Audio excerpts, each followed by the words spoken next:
मुंशी प्रेमचंद द्वारा रचित कहानी मेरी पहली रचना। उस वक़्त मेरी उम्र कोई 13 साल की रही होगी। हिंदी बिल्कुल न जानता था। उर्दू के उपन्यास पढ़ने लिखने का उन्माद था। मौलाना सरर, पंडित रतन नाथ सरसार, मिर्ज़ा रुस्वा, मौलवी मोहम्मद अली हरदोई निवासी उस वक्त के सर्वप्रिय उपन्यासकार थे।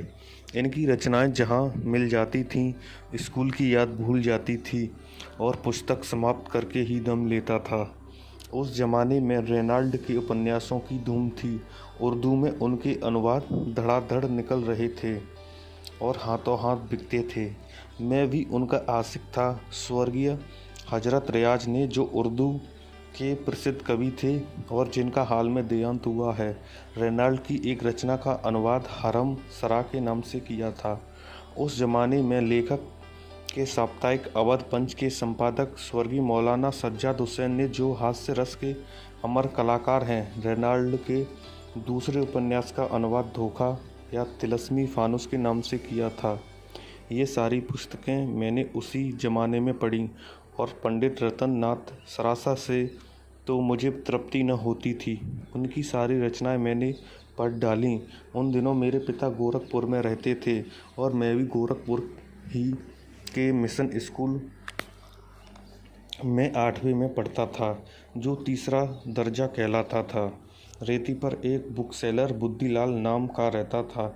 मैं उसकी दुकान पर जा बैठता था और उसके स्टॉक से उपन्यास ले लेकर पढ़ता था, मगर दुकान पर सारे दिन तो बैठ न सकता था, इसलिए मैं उसकी दुकान से अंग्रेजी पुस्तकों की कुंजियों और नोट्स लेकर अपने स्कूल के लड़कों के हाथ बेचा करता था और इसके मुआवजे में दुकान से उपन्यास घर लाकर पढ़ता था।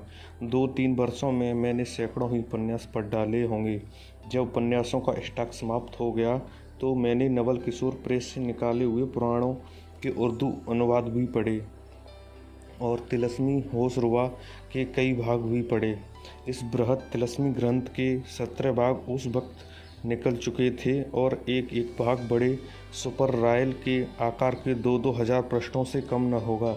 और इन 17 भागों के उपरांत उसी पुस्तक के अलग अलग प्रसंगों पर 25 भाग छप चुके थे। इनमें से मैंने सभी पढ़े। जिसने इतने बड़े ग्रंथ की रचना की, उसकी कल्पना शक्ति कितनी प्रबल होगी, इसका केवल अनुमान किया जा सकता है। कहते हैं ये कथाएं मौलाना फैजी ने अकबर विनोदार्थ फारसी में लिखी थीं। इनमें इतना सत्य है कह नहीं सकता, लेकिन इतनी बृहद कथा शायद ही संसार की किसी भाषा में हो। पूरी एनसाइक्लोपीडिया समझ लीजिए। एक आदमी तो अपने 60 वर्ष के जीवन में उनकी नकल भी करना चाहे तो नहीं कर सकता, रचना तो दूसरी बात है।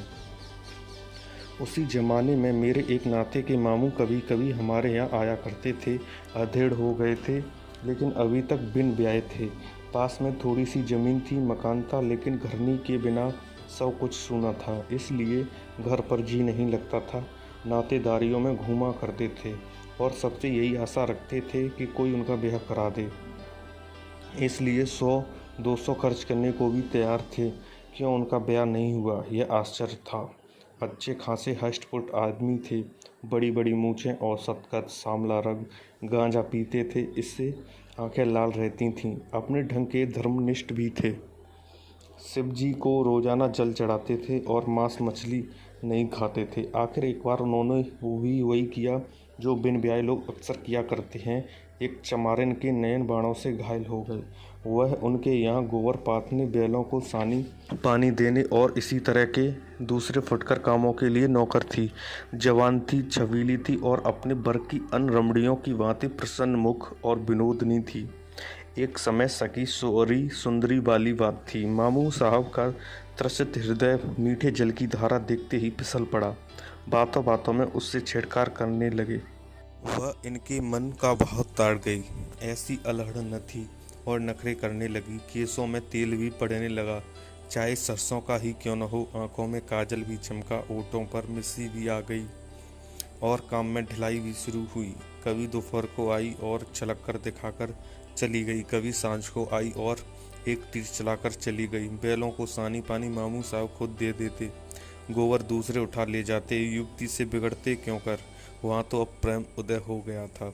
होली में उसे प्रथानुसार एक साड़ी दी, मगर अब की गाजी की साड़ी न थी, खूबसूरत सी 2.25 रुपए की चुंदरी थी।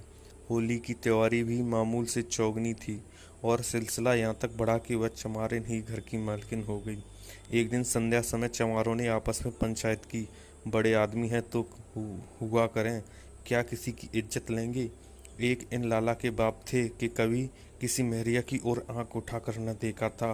हालांकि यह सरासर गलत था और यह कहें कि नीच जात की बहू बेटियों पर भी डोरे डालते हैं। समझाने बुझाने का मौका न था। समझाने से लाला मानेंगे तो नहीं, उल्टे मामला खड़ा कर देंगे।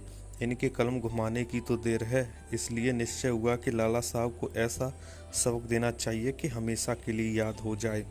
इज्जत का बदला खून ही चुकाता है, लेकिन मरम्मत से भी कुछ उसकी प्रोति हो सकती है। दूसरे दिन शाम को जब चंपा मामू साहब के घर में आई तो उन्होंने अंदर का द्वार बंद कर दिया। महीनों के असमंजस और हिचक और धार्मिक संघर्ष के बाद आज मामू साहब ने अपने प्रेम को व्यवहारिक रूप देने का निश्चय किया था। चाहे कुछ हो जाए, कुल मुरजाद रहे या जाए, बाप दादा का नाम डूबे या उतराए। उधर चमारों का जत्था ताक में था ही। इधर किवाड़ बंद हुए, उधर उन्होंने द्वार खटकाना शुरू कर दिया। पहले तो मामू साहब ने समझा कोई आसामी मिलने आया होगा, किवाड़ बंद पाकर लौट जाएगा। लेकिन जब आदमियों का शोरगुल सुना तो घबराए जाकर किवाड़ों की दराज से झांका।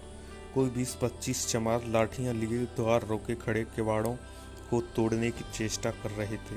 अब क्या रहें तो क्या करें, भागने का कहीं रास्ता नहीं, चंपा को कहीं छिपा नहीं सकते। समझ गए कि सामत आ गई। आस की इतनी जल्दी गोल खिलाएगी यह क्या जानते थे। नहीं, इस चमारिन पर दिल को आने ही क्यों देते। उधर चंपा इन्हीं को कोस रही थी, तुम्हारा क्या बिगड़ेगा, मेरी तो इज्जत लुट गई, घर वाले मूड काट कर छोड़ेंगे। कहती थी किवाड़ बंद न करो, हाथ पांव जोड़ती थी, मगर तुम्हारे सिर पर तो भूत सवार था, लगी मुंह पर कालिक की नहीं। मामू साहब बेचारे इस कूचे में कभी न आए थे। कोई पक्का खिलाड़ी होता तो 100 उपाय निकाल लेता, लेकिन मामू साहब की तो जैसे सिट्टी पिट्टी भूल गई। बरोठ में थर थर कांपते हनुमान चालीसा का पाठ करते हुए खड़े थे। कुछ न सूझता था और उधर द्वार पर कोलाहल बढ़ता जा रहा था, यहाँ तक कि सारा गांव जमा हो गया। ब्राह्मण, ठाकुर, कायस्थ सभी तमाशा देखने और हाथ की खुजली मिटाने के लिए आ पहुंचे। इससे ज़्यादा मनोरंजक और स्फूर्तिवर्धक तमाशा और क्या होगा कि एक मर्द एक औरत के साथ घर में बंद पाया जाए, फिर वह चाहे कितना ही प्रतिष्ठित और विनम्र क्यों न हो, वो जनता उसे किसी तरह क्षमा नहीं कर सकती।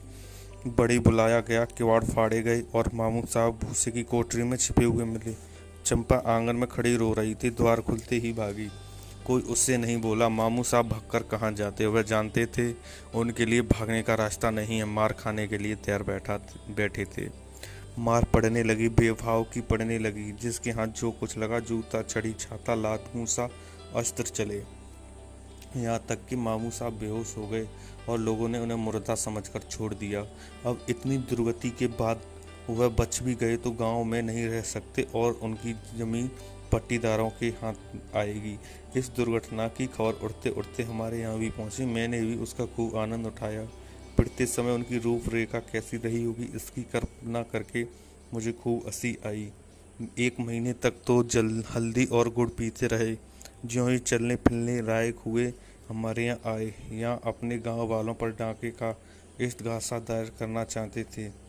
अगर उन्होंने कुछ दीनता दिखाई होती तो शायद मुझे हमदर्दी हो जाती, लेकिन उनका वही दमखम था, मुझे खेलते या उपन्यास पढ़ते देखकर बिगड़ना और रोब जमाना और पिताजी से शिकायत करने की धमकी देना। यह अब मैं क्यों सहने लगा था। अब तो मेरे पास उन्हें नीचा दिखाने के लिए काफ़ी मसाला था। आखिर एक दिन मैंने यह सारी दुर्घटना एक नाटक के रूप में लिख डाली और अपने मित्रों को सुनाई। सब के सब खूब हंसे। मेरा साहस बढ़ा। मैंने उसे साफ साफ लिखकर वह कॉपी मामू साहब के सिराने रख दी और स्कूल चला गया। दिल में कुछ डरता भी था, कुछ भी था, कुछ घबराया हुआ भी था। सबसे बड़ा कुतूहल यह था कि ड्रामा पढ़कर मामू साहब क्या कहते हैं। स्कूल में जी न लगता था, दिल उधर ही टंगा हुआ था।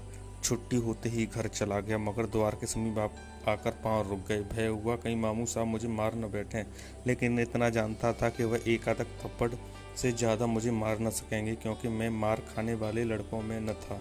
मगर यह मामला क्या है, मामू साहब चारपाई पर नहीं थे, वो जहाँ वह नित्य लेटे हुए मिलते थे। क्या घर चले गए? आकर कमरा देखा, वहाँ भी सन्नाटा। मामू साहब के जूते, कपड़े, कटरी सब लापता। अंदर जाकर पूछा, मालूम हुआ मामू साहब किसी जरूरी काम से घर चले गए, भोजन तक नहीं किया। मैंने बाहर आकर सारा कमरा छान मारा, मगर मेरा ड्रामा, मेरी वह पहली रचना कहीं न मिली। मालूम नहीं मामू साहब ने उसे चिराग अली के सुपुर्द कर दिया या अपने साथ स्वर्ग ले गए।